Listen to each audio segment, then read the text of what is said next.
Hello tout le monde, c'est Carla, je vous retrouve dans cette vidéo pour vous montrer comment est-ce que je vais effectuer ma dépose. Donc là vous voyez qu'il y a une repousse de 2-3 semaines. Donc ce que je vais faire c'est une dépose partielle en fait, c'est pas une dépose complète parce que je vais effectuer une nouvelle pose après.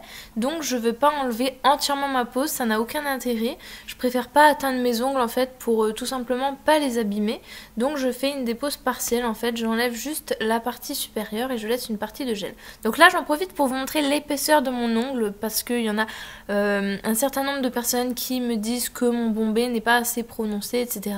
Mais il est tout à fait suffisant puisque mes ongles tiennent très bien de cette façon. J'ai aucun décollement, aucune casse, rien du tout et on voit justement la fameuse épaisseur qu'il y a et donc ça sert à rien de faire une énorme bosse comme les françaises aiment bien le faire. C'est vrai que moi je préfère m'inspirer des américaines, je trouve ça quand même beaucoup plus joli. Donc ce que je fais c'est que j'enlève mes ongles avec la guillotine, donc ça fait un petit peu barbare, c'est pas très joli mais du coup j'enlève tout avec la guillotine, c'est comme ça que s'appelle l'instrument. Je désinfecte, chose que j'aurais dû faire au tout début, mais pour être honnête, j'ai oublié. Donc là, je désinfecte. Ensuite, ce que je vais faire, c'est que je vais changer d'embout sur ma ponceuse. Donc ma ponceuse Melody Suzy, j'ai fait une vidéo à ce sujet si ça vous intéresse. Et je prends cet embout en céramique. Vraiment, c'est un embout que j'adore. J'en ai essayé d'autres, j'en ai acheté d'autres. Par exemple, celui-ci qui est aussi en céramique, mais il n'a pas la même forme. Et j'aime pas du tout en fait la façon dont il va limer l'ongle. Vraiment j'aime pas trop. Ensuite il y a ce petit embout là que je voulais vous montrer. Ça sert à nettoyer les embouts de ponceuse. Donc j'ai pas encore essayé. Mais voilà. C'est quelque chose qui peut être pas mal pour les nettoyer si jamais ça vous intéresse. Donc j'en ai profité pour vous le montrer. Ensuite là je vais procéder au retrait du gel. Bon déjà de la couleur, hein, la première couche.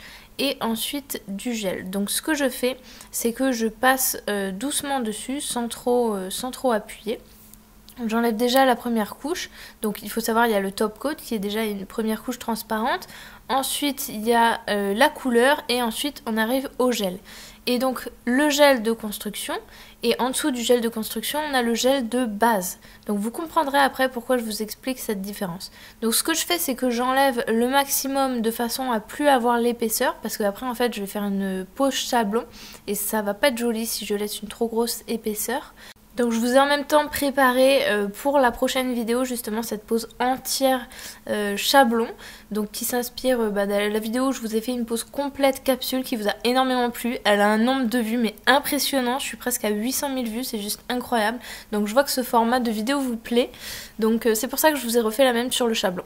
Donc je fais ça sur tous les ongles et ensuite j'utilise mon kabuki en forme de rose, juste magnifique. Je vous mets le lien en barre de description, je vous mets toujours les liens en barre de description. Vraiment pour vous éviter de chercher partout. Et donc vous voyez j'ai pas fait les petits bouts vers les cuticules parce que tout simplement je veux pas les abîmer. Donc là ce que je fais c'est que je diminue l'intensité de la ponceuse pour ensuite enlever doucement les petites parties qui sont vers les cuticules. Donc là en fait je fais doucement parce que quand on s'avance sur l'ongle, il y a la partie naturelle qui a repoussé. Donc ça, c'est la partie que je veux éviter de toucher, tout simplement. Donc du coup, je repasse vite fait sur le reste de l'ongle. En même temps, j'en profite. Donc voilà. C'est une façon en fait qui me permet tout simplement de refaire une nouvelle pose, mais sans m'abîmer les ongles, sans en retirer entièrement le gel. Parce que c'est vrai qu'au début on se demande beaucoup comment faire. Est-ce qu'on fait tout le temps des remplissages? Est-ce que des fois il faut défaire, recommencer? Donc moi ce que je conseille en fait c'est de faire de remplissage toutes les 2-3 fois. Je fais 2-3 remplissages et ensuite je recommence une pose complète. Et le fait de recommencer une pose complète, voilà, ça permet de repartir sur de bonnes bases, de retrouver une belle forme de l'ongle parce que des fois les ongles poussent vers le bas, enfin ils changent un petit peu, le naturel reprend le dessus. Donc je recommence tout simplement une nouvelle pose, mais pour éviter d'abîmer l'ongle, hein, eh bien je fais une dépose partielle.